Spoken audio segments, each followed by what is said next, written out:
Alors, merci Pascal. Et à écouter tout ce qui se passe ici, on peut facilement dire que vous êtes loin d'être une église dormante. Et si le COVID a ralenti le rythme un petit peu, vous êtes en style sprint pour un nouveau départ, ça c'est certain. C'est un plaisir pour moi là, d'être ici avec vous ce matin. C'est un privilège, toujours un privilège de pouvoir parler au peuple de Dieu. Et chaque fois qu'on parle au peuple de Dieu, on réalise que c'est un privilège, mais c'est aussi une responsabilité que le Seigneur nous donne de pouvoir adresser la parole au peuple de Dieu. Également, je veux vous féliciter pour ce que vous avez fait ce matin. Vous avez, je ne sais pas si vous êtes conscient en tant que CA, là, mais vous avez donné une leçon de leadership à votre congrégation ce matin. Et c'est une leçon que moi, j'enseigne beaucoup. Je viens de quitter comme pasteur principal une église au mois de décembre. Et je répétais souvent dans mon assemblée cette phrase que vous avez pratiquée ce matin. Il n'y a pas un ministère qui est plus élevé que l'autre. Les ministères sont différents, mais pas plus importants. Et ce matin, ce qu'on vous a vu faire, c'est honorer des gens qui ont servi sous votre conseil d'anciens et on vous a vu honorer votre concierge. Je vais te donner une promotion, je vais t'appeler le surintendant de bâtiment.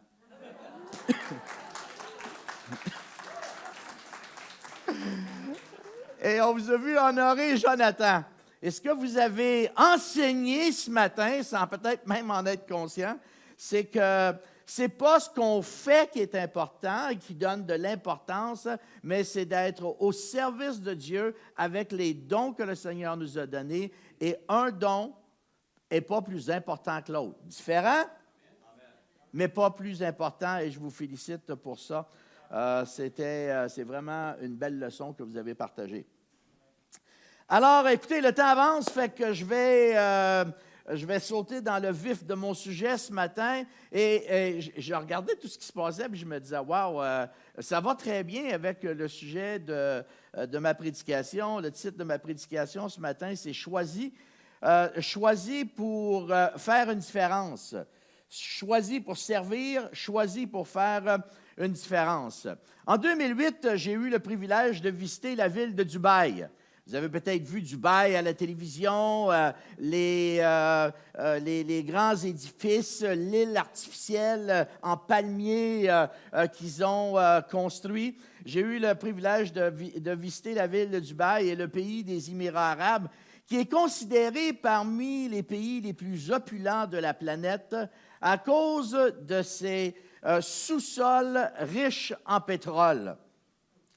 Cela vous surprendra peut-être, mais je crois que les sous-sols les plus riches ne sont pas ceux des Émirats arabes, mais nos cimetières. Nos cimetières. Pourquoi? Parce que c'est là que nous retrouvons tous les espoirs et les rêves qui n'ont jamais été réalisés. C'est là que se retrouvent tous les livres qui ont été pensés, réfléchis, mais qui n'ont jamais été écrits. C'est là qu'on retrouve tous les chants qui ont été chantés dans la tête d'une personne, mais qui n'ont jamais été interprétés en public. C'est là qu'on retrouve toutes les prédications qui n'ont jamais été prêchées. Avec toutes les personnes qui y sont enterrées, nos cimetières sont remplis de projets qui ont été imaginés, mais jamais réalisés. Des remèdes, des traitements qui ont été pensés, mais jamais mis en marché. Des ministères qui ont été rêvés, qui ont peut-être même eu de la prière pour ces ministères, mais qui n'ont jamais béni personne. Nos cimetières sont remplis de personnes qui ont reçu des visions, des rêves, des paroles de la part de Dieu, mais qui n'ont jamais osé un pas de foi. Les raisons pour cette inaction varient, incluant la peur, la peur d'affronter l'inconnu, l'hésitation de demander de l'aide pour résoudre un problème ou simplement un manque de ténacité et d'endurance pour poursuivre le rêve. Je trouve que l'une des plus grandes tragédies de notre temps est de regarder mourir le potentiel inexploité d'une personne. Combien d'autres, Martin Luther King, combien d'autres de John Wesley, des apôtres Paul, des Barnabas, des apôtres Jean, des Esther, des Déborah, mourront sans avoir su exploiter le rêve ou la vision qui sommeille en eux. Ce matin, j'aimerais utiliser l'histoire de Gédéon, qu'on retrouve dans le livre des Juges, pour illustrer 3 points essentiels pour réaliser notre destinée. Les 3 points sont, ce n'est pas nos émotions qui sont importantes, mais notre identité. Deuxièmement, Dieu veut utiliser le potentiel et la capacité qu'il vous a donné et que vous avez. Et troisièmement, parfois, nous sommes appelés à servir dans des moments qui ne sont pas les plus propices pour nous. Des fois, c'est les moments qui sont les moins propices pour nous.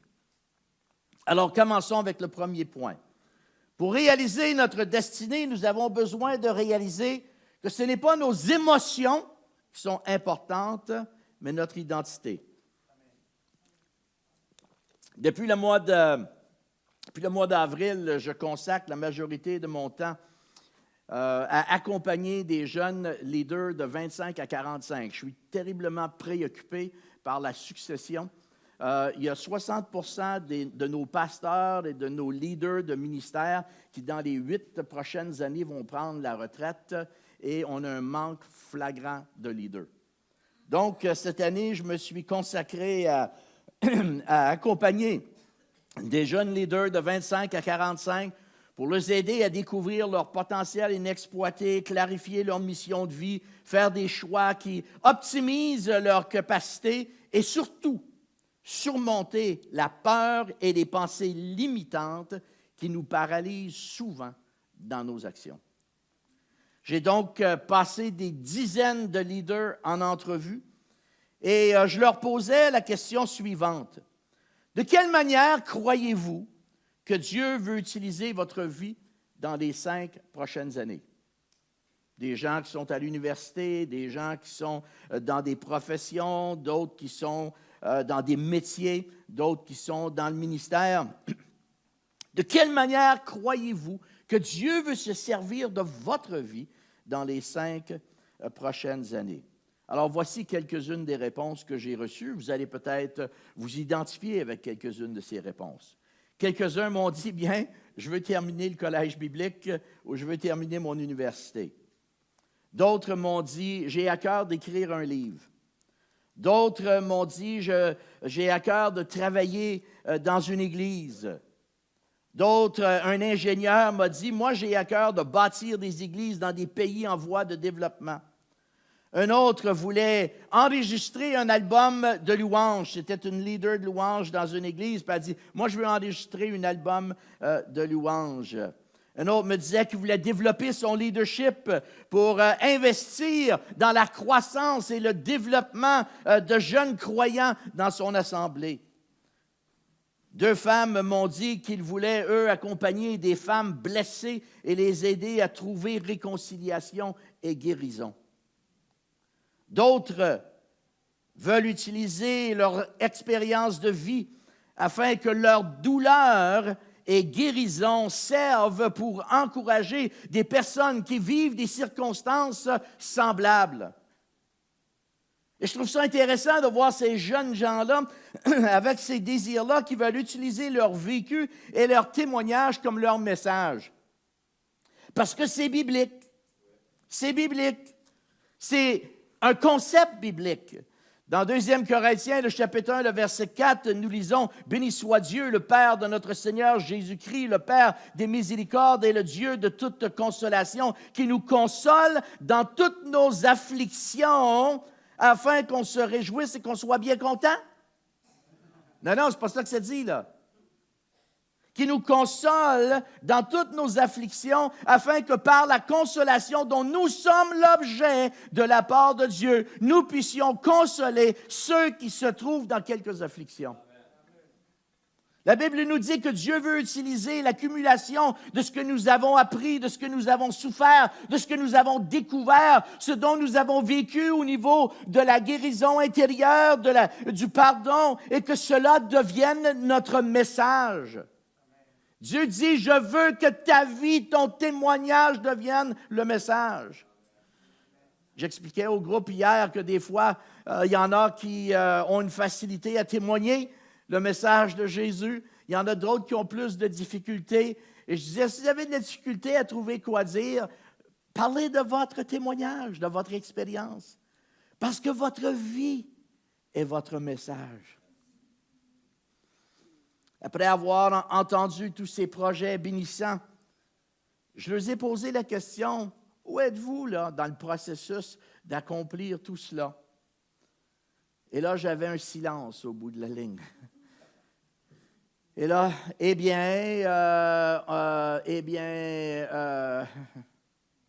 Donc, la prochaine question était, quel est l'obstacle qui vous empêche de réaliser votre rêve, votre vision? Et voici quelques-unes des réponses.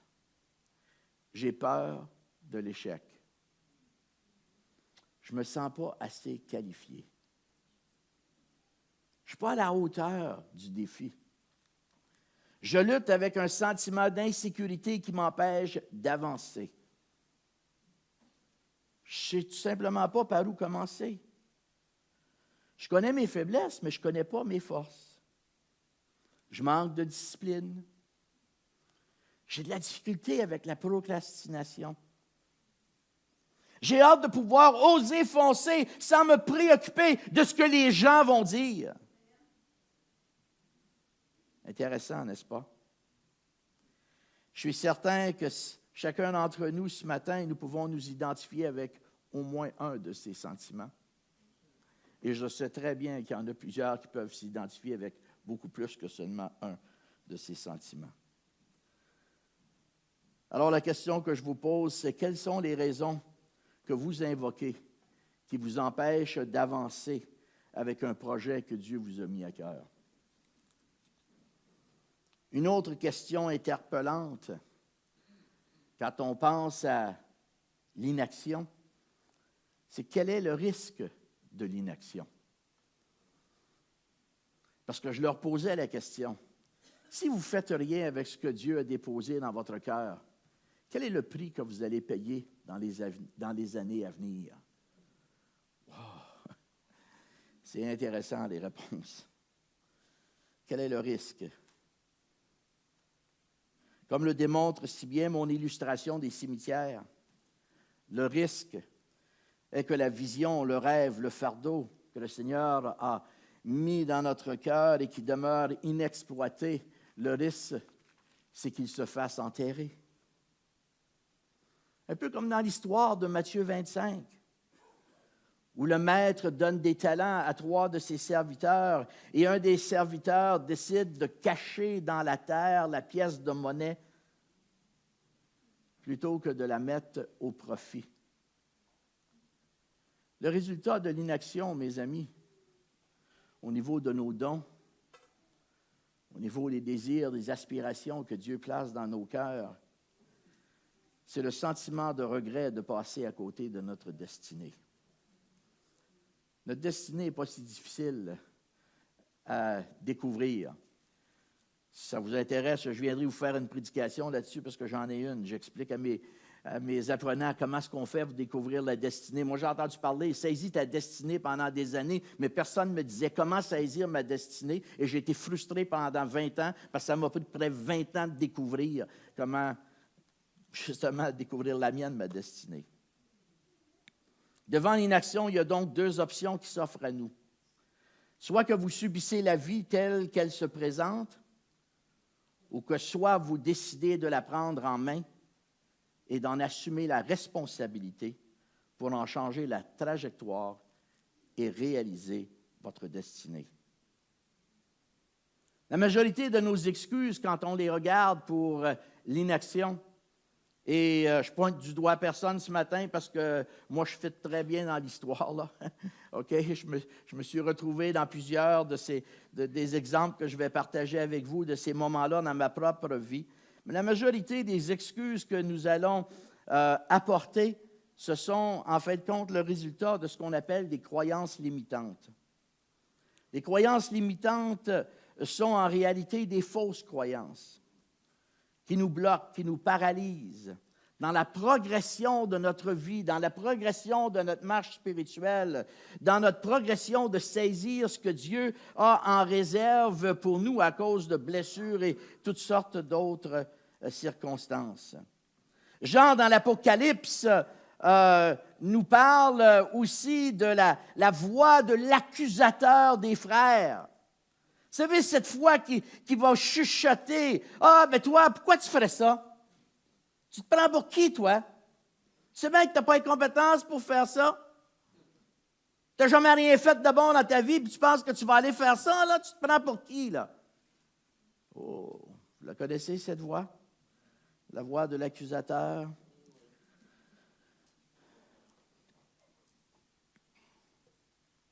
On n'est pas seul à avoir cette voix-là. Ce matin, j'aimerais attirer votre attention à l'histoire de Gédéon, car Gédéon souffrait de croyances limitantes. Il avait une faible image de sa famille, de sa tribu, et il avait une faible image de lui-même. Et voici l'histoire. La Bible nous dit dans le livre des Juges, au chapitre 6, que les enfants d'Israël s'étaient détournés de Dieu et qu'ils avaient adopté des coutumes païennes des Cananéens. Et le Seigneur les a livrés à eux-mêmes. Et dans les versets 8 à 10, Dieu leur dit, « Je vous ai délivrés de l'Égypte, je vous ai montré que j'étais votre Dieu et que vous deviez me servir moi seul, mais vous ne m'avez pas écouté et vous avez adoré des dieux païens. » Alors Dieu les livre entre les mains des Madianites.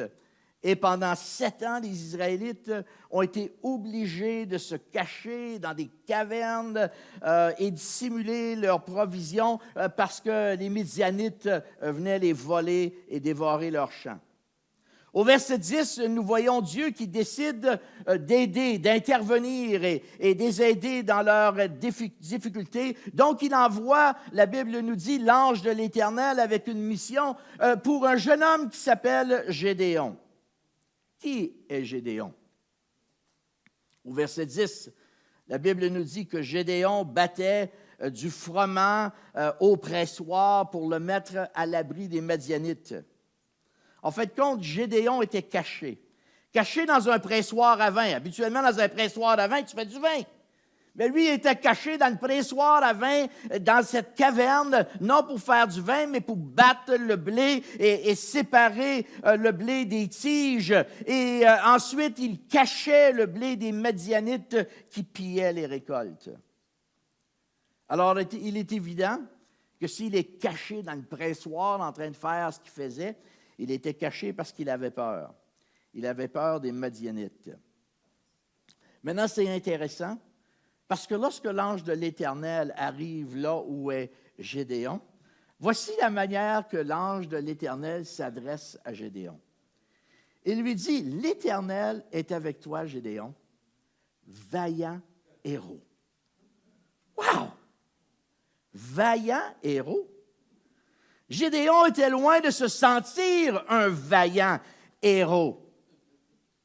Vous savez, nos émotions peuvent être les pires conseillers dans notre vie. Nos émotions peuvent être de très mauvais conseillers. Alors, voici la conversation entre l'ange de l'Éternel et Gédéon. L'ange de l'Éternel lui apparaît, lui dit, « L'Éternel est avec toi, vaillant héros. » Et Gédéon lui dit, « Oh, mon Seigneur, si l'Éternel est avec nous, pourquoi toutes ces choses nous sont-elles arrivées? Et où sont tous ces prodiges que nos pères nous racontent quand ils disent, « L'Éternel ne nous a-t-il pas montés hors d'Égypte? Maintenant, l'Éternel nous abandonne. » C'était son émotion, son état d'âme. C'est ce qu'il ressentait. Ce n'était pas la réalité. Mais c'est ce qu'il ressentait. L'Éternel nous abandonne et nous livre entre les mains des Madianites. L'Éternel se tourne vers lui et lui dit, « Va avec cette force que tu as et délivre Israël de la main de Madian. N'est-ce pas moi qui t'envoie? » Gédéon lui dit, « Oh, mon Seigneur, avec quoi délivrai-je Israël? Voici, ma famille est la plus pauvre de Manassé, et moi, je suis le plus petit de la maison de mon père. Car là, nous autres, on est les moins capables dans toute la tribu, puis en plus de ça, moi, je suis le plus petit. Je suis celui qui a moins de capacité pour être le vaillant héros que tu veux. » Gédéon ne parle pas comme une personne qui se sent comme un vaillant héros. Alors, Gédéon est placé devant un choix. Il est placé devant le choix, va-t-il écouter son discours intérieur qui lui dit qu'il est petit, qu'il est faible, en fin de compte, qu'il est un bon rien, c'est ce qu'on dirait au Québec.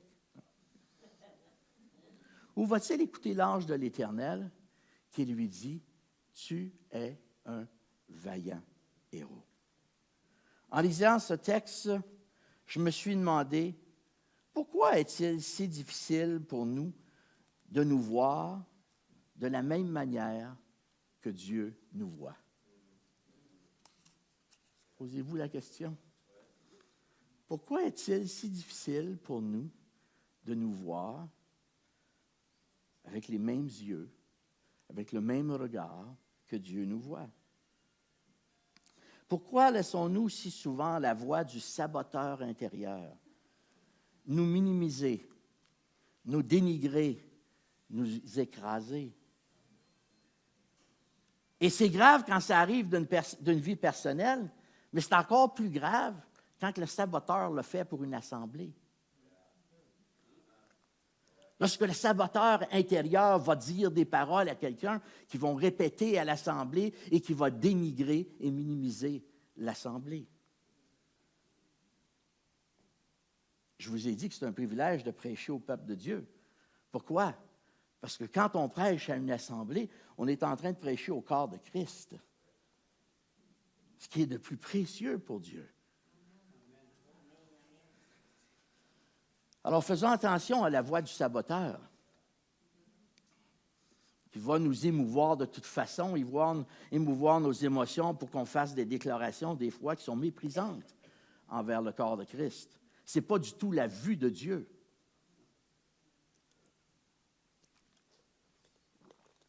Et souvent, la raison pour laquelle la voix du saboteur a un effet dans notre vie, c'est parce que nous avons de la difficulté à comprendre notre identité comme fils et filles de Dieu. La première chose que l'ange de l'Éternel a voulu faire avec Gédéon était de lui rappeler de son identité. Quand il l'a appelé un vaillant héros, il ne parlait pas de son caractère, il parlait de son identité. Il ne se sentait pas comme un vaillant héros, mais l'ange de l'Éternel l'affirme, ou l'ange de l'Éternel a affirmé son identité en lui disant qu'il était un vaillant héros. Sachez, chers amis, que votre identité est celle d'un vaillant héros. Votre identité est celle de fille ou de fils bien-aimé de Dieu en qui il a placé toute son affection. On ne se sent pas toujours comme ça. Mais la réalité est que notre identité est que nous sommes des fils et des filles de Dieu, des fils bien-aimés, des filles bien-aimées en qui Dieu place son affection. Là où les humains vous ont abandonné, Dieu vous a aimé. Vous êtes des bien-aimés de Dieu et il est avec vous. Je pensais à l'illustration du tunnel ce matin, puis je me disais, quand on est dans le tunnel, là, on n'est pas tout seul, il est avec nous. Votre illustration ce matin de la barque, Quand les disciples étaient dans la barque au milieu de la tempête, puis qu'ils étaient nerveux, puis ils pensaient de mourir, les pauvres ont oublié que Jésus aussi était dans la barque avec eux.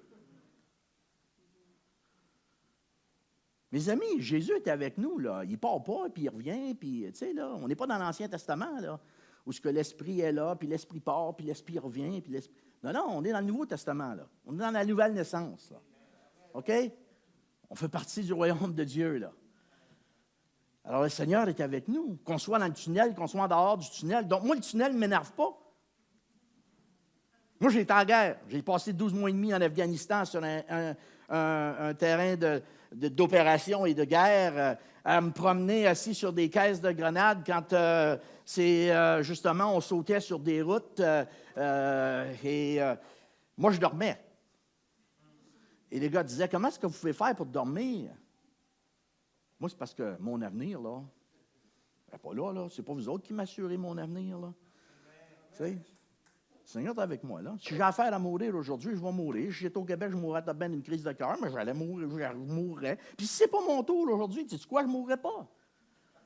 Le Seigneur est avec moi, là. Fait que pourquoi je vais m'énerver puis stresser sur des choses qui ne sont pas importantes? Il y avait des difficultés, les autres, à comprendre ça, là. Mais vous comprenez ce que je vous dis? Dieu est avec nous. Il est avec nous. Pourquoi? Parce qu'on est les bien-aimés de Dieu. Alors, pas d'excuses. On doit dire non au mensonge du saboteur intérieur qui nous chuchote toutes ces choses-là là, pour nous distraire et nous mettre dans la confusion, puis qu'à un moment donné, on néglige de faire ce que le Seigneur nous demande de faire. Alors, en donnant l'identité de vaillant héros, l'ange de l'Éternel lui enseigne, en fin de compte, que ce n'est pas ses émotions ou ses états d'âme qui est important, mais son identité. Le deuxième point, c'est que Dieu veut utiliser votre potentiel et vos capacités. Dieu ne cherche pas des super-héros. Sinon, moi, je ne serais pas serviteur de Dieu. Dieu ne cherche pas des super-héros, mais il cherche des personnes qui sont disposées à prendre action plutôt que d'être des observateurs. Il y a plus d'observateurs qu'il y a de pratiquants. Hein? Quand on fait les personnalités, il y a juste 10 % qui ont une personnalité de D. Là. En dehors des D, il y en a des gens qui sont impliqués. Là. Mais c'est vrai qu'il y a beaucoup plus de participants qu'il y a d'observateurs. Dieu ne cherche pas des super-héros, mais simplement des gens qui sont disposés à l'action. Dans une crise, la majorité des personnes veulent observer et attendre que quelqu'un d'autre prenne un risque et assume les responsabilités de tenter quelque chose, parce que c'est toujours plus facile de critiquer cette personne-là si ça ne marche pas. Alors, il y a toujours plus d'observateurs que de participants. C'est en réalité dans une situation de crise que nous pouvons distinguer les leaders des suiveurs. Ceux qui préfèrent suivre. C'est dans une crise que nous distinguons ceux qui guident, qui stabilisent, qui rassurent les gens, plutôt que d'alimenter l'insécurité, le chaos et la critique. Les leaders ne sont pas nécessairement plus compétents. Ils ne sont pas nécessairement plus expérimentés. Ils ne sont pas nécessairement plus habiles. Ils sont simplement ceux disposés à saisir l'opportunité lorsqu'elle se présente. Ils sont simplement ceux qui sont prêts à dire oui à Dieu quand le Seigneur dit « Hey, je t'ai choisi. Je t'ai choisi. » J'aime le conseil que l'ange de l'Éternel donne à Gédéon, verset 14, lorsqu'il lui dit « Va avec la force que tu as et délivre Israël de l'oppression de Madian. N'est-ce pas moi qui t'envoie? » Comme j'ai dit plus tôt, c'est souvent dans des situations de crise que nous découvrons qui sont les vrais leaders. Et ceux-ci n'avancent pas parce qu'ils ont un sentiment de supériorité, mais simplement, ils avancent parce qu'ils sont obéissants à ce qu'ils perçoivent comme étant l'appel que Dieu a placé dans leur vie. Ils avancent avec la force, avec le potentiel, avec la capacité qu'ils ont, et ils laissent à Dieu la responsabilité de les perfectionner au travers des défis qu'ils ont assumés. Et ceci m'amène à mon troisième point. Parfois, nous sommes appelés à servir dans les moments qui sont les moins propices pour nous. Dieu a choisi Gédéon pour servir, non parce qu'il se sentait plus confiant que les autres, mais simplement parce qu'il y avait une crise. Il y avait une crise, il y avait un besoin. Et Dieu dit, j'ai besoin de quelqu'un qui va être le leader. Tu sais, au lieu d'être l'observateur, j'ai besoin de quelqu'un qui va assumer la responsabilité de dire oui, je vais faire le premier pas. Ce n'était pas le meilleur moment pour Gédéon. Mais il y avait une crise. Et Dieu cherchait quelqu'un pour se tenir dans la brèche. Et il a choisi Gédéon. L'appel de Dieu sur votre vie, ce matin, je veux vous rappeler qu'elle est uniquement pour vous. Uniquement pour vous. Il y a des œuvres que Dieu a préparées d'avance seulement pour vous. Seulement pour vous. C'est vous que Dieu veut. C'est vous qui l'a choisi. Sur les 2 millions d'Hébreux, Dieu a appelé Moïse pour sortir son peuple de l'esclavage. Parmi tous les employés où vous travaillez, Dieu vous a choisi, vous, pour être le sel et la lumière. Parmi les enfants du monde, Dieu vous a choisi, vous, pour éduquer et être les modèles dans la vie de vos enfants.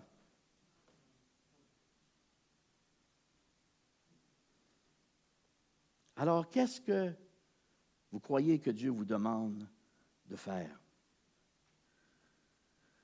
C'est peut-être pas le meilleur moment dans votre vie.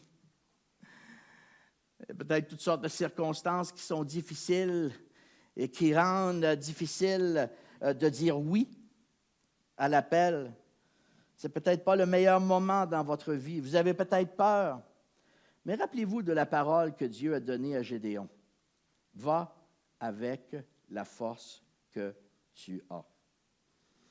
Il y a des gens qui disent, oui, mais j'en ai besoin de plus. J'en aurais besoin de plus. Il y a une différence entre être incompétent et manquer d'un peu de formation. Si vous êtes incompétent, lancez-vous pas dans un ministère dans lequel vous êtes incompétent. Parce que vous allez échouer, vous allez blesser un paquet de monde. Mais si c'est votre insécurité qui dit, bien, si tu avais seulement un petit peu plus d'études, si tu avais seulement un petit peu plus de ci, si tu avais seulement un petit peu plus de ça, tu pourrais vraiment faire plus. Savez-vous quoi? Si vous ne faites rien avec ce que vous avez, vous n'en ferez pas plus en ayant plus. Parce que la confiance ne vient pas parce qu'on se sent prêt. La confiance vient quand on fait le premier pas, le deuxième pas. Hey, c'est merveilleux, ça fonctionne. Wow, il y a une erreur. Wow, on recule d'un pas, mais on va en faire un autre parce que j'en ai fait 2 avant puis je sais que ça marche bien. J'en fais un autre. Et c'est là que notre confiance dans l'Éternel grandit. C'est pas en étant assis chez nous et en disant, Seigneur, donne-moi en plus. Seigneur, j'en veux plus. Non, c'est même ça marche. Le Seigneur dit, va avec ce que tu as. C'est là qu'est le début. Va avec ce que tu as. Vous êtes peut-être réticent et vous voulez peut-être courir dans la direction opposée. Hein, vous sentez quelque chose que le Seigneur vous invite à faire et vous dites, oh, wow, Seigneur, j'aimerais donc une mission moins exigeante. Hein, moi, j'ai connu des gars qui voulaient servir dans les forces armées canadiennes, mais quand il venait le temps de déployer en théâtre opérationnel, bien là, il y avait toutes sortes de raisons. Ma femme est malade, mon enfant est ici, toutes sortes de raisons pour ne pas y aller. Non, regarde, c'est pas de même, ça marche. Si tu es enrôlé, tu as signé, tu t'en vas l'autre bord. Ça finit là. On ne choisit pas nos missions. C'est Dieu qui dit, je t'ai choisi pour la mission. On aimerait peut-être quelque chose de plus agréable, plus facile, mais ce n'est pas de même que ça marche. Moi, je suis un un défricheur. Le Seigneur m'a montré à 23 ans, dans un temps avec lui, il m'a donné le texte dans Jérémie, chapitre 4, verset 3, qui dit « Défrichez-vous un champ nouveau ». Puis là, je me disais « Défrichez-vous un champ nouveau ». Je ne suis pas un agriculteur, moi, là. Je n'ai pas une terre à bois, là. Qu'est-ce que je vais défricher, moi? Défrichez-vous un champ nouveau. Qu'est-ce que ça veut dire, ça, Seigneur? Je n'étais pas certain ce que ça voulait dire, défrichez-vous un champ nouveau. En tout cas, je l'ai écrit dans mon journal, défrichez-vous un champ nouveau. Là, j'ai marqué, Seigneur m'appelle à être un défricheur, avec un point d'interrogation. Je ne sais pas ce que ça veut dire, mais en tout cas, c'est ça, j'ai l'impression que Dieu est en train de me dire. Et effectivement, ça n'a pas pris longtemps. Je me suis retrouvé dans une église pionnière, en train d'ouvrir une église à l'âge de 23 ans, tout seul, pour implanter une église dans la ville de Joliette. Il y avait ma femme, Pascal était bébé, Marie-France, et puis j'étais tout seul. On achète un bâtiment, on a besoin de rénover le bâtiment. Bien, il n'y a pas d'argent pour rénover le bâtiment. Il n'y a pas personne qui vienne t'aider. Heureusement que dans mon histoire, j'avais commencé à travailler dans la construction à l'âge de 14 ans. Fait que j'ai dit, OK, bien, je vais faire les réparations. J'ai sablé les planchers de bois franc à genoux avec un bloc de 2 par 3 et un morceau de papier sablé parce qu'on n'avait pas d'argent pour louer une sableuse. En fait, quand j'ai réalisé que ces années-là, là, c'est moi que Dieu sablait.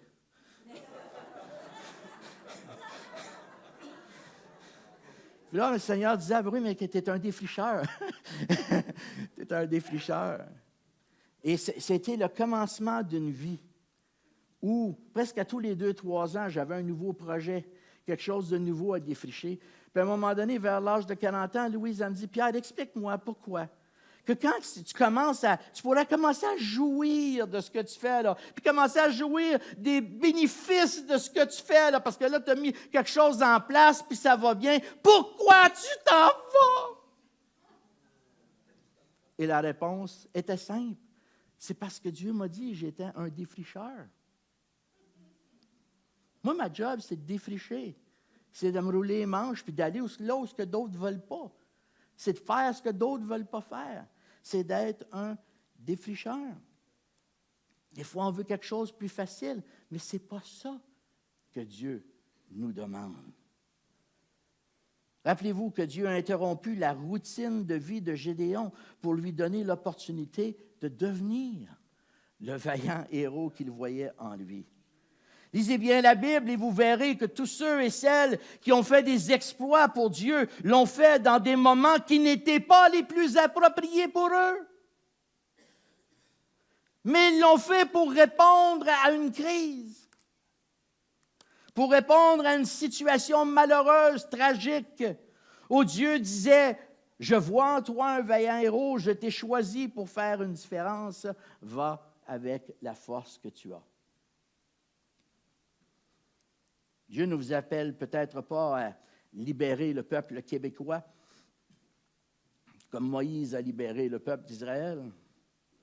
Mais que sentez-vous que Dieu vous demande de faire? Je vous laisse avec une question que je me suis posée dernièrement. Se pourrait-il que chaque fois que nous procrastinons pour réaliser un projet que Dieu nous met à cœur, nous privons notre entourage d'une grâce, d'une solution de Dieu que Dieu veut apporter? Moi aussi, je suis un coach, comme Caroline, fait qu'on s'en pose des questions. On est capable de les poser aux autres, mais on se les pose, nous autres, avec. Je ne veux pas culpabiliser personne ce matin, mais plutôt puissions-nous saisir la foi pour agir, pour poser un geste. Chers amis, nous pouvons douter, mais nous ne pouvons pas nous esquiver. Okay? On peut douter qu'on n'a peut-être pas la capacité, mais on ne peut pas s'esquiver de la responsabilité. Nous pouvons peut-être questionner Dieu, mais nous ne pouvons pas abandonner. Nous pouvons avoir peur, mais nous ne devons pas laisser nos peurs nous paralyser. J'ai entendu le mot courage ce matin là, dans les descriptions de quand on prend action. Mais le courage, c'est quoi? J'ai appris je vous garantis que de servir dans un théâtre opérationnel durant une guerre, j'ai appris que le courage, ce n'est pas l'absence de la peur, mais c'est la détermination de faire ta mission, de faire ton devoir en dépit de ce que tu ressens.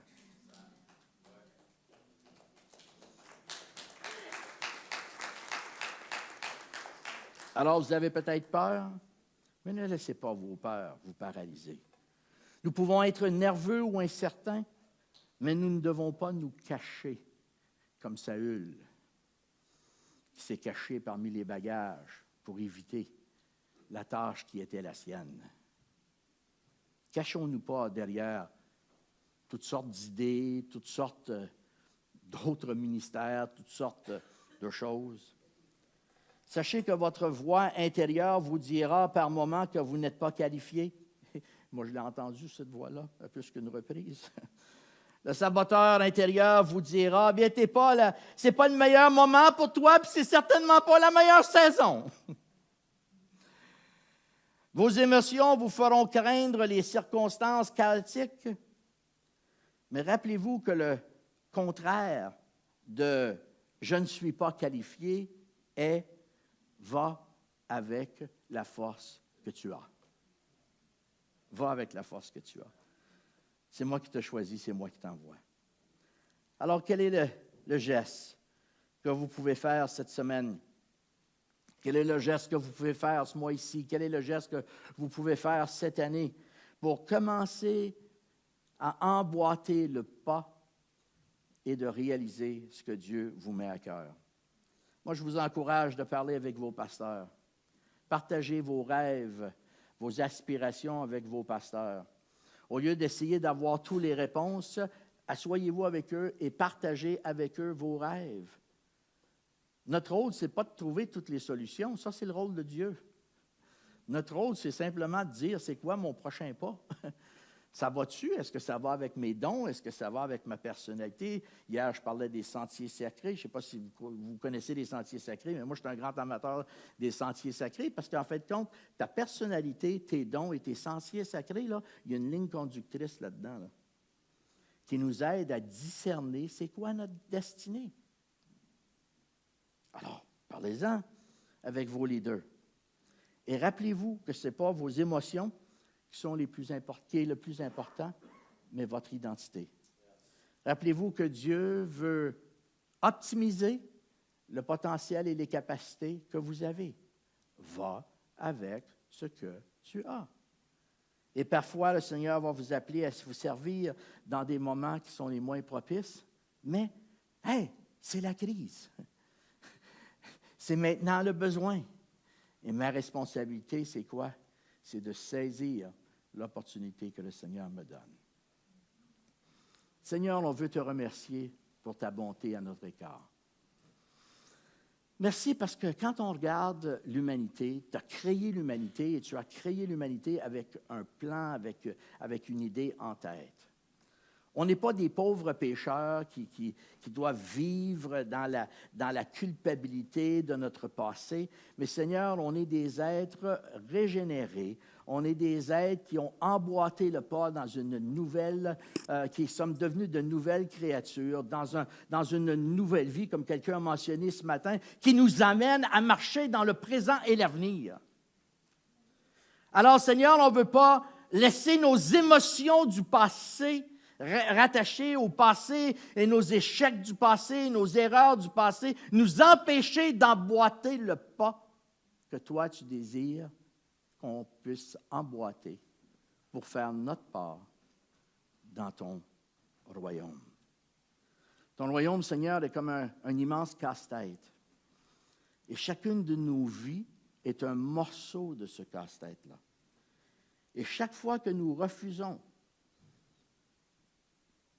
d'utiliser ce que tu nous as donné, bien Seigneur, c'est un morceau de moins dans le casse-tête et le chef-d'œuvre n'est pas un chef-d'œuvre.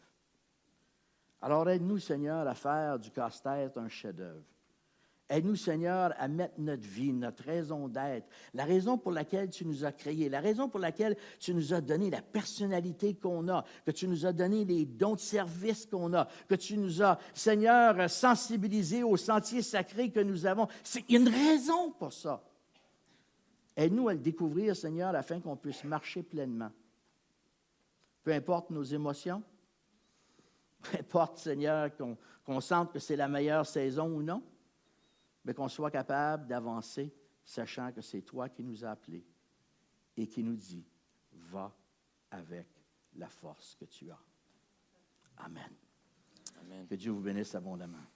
Amen.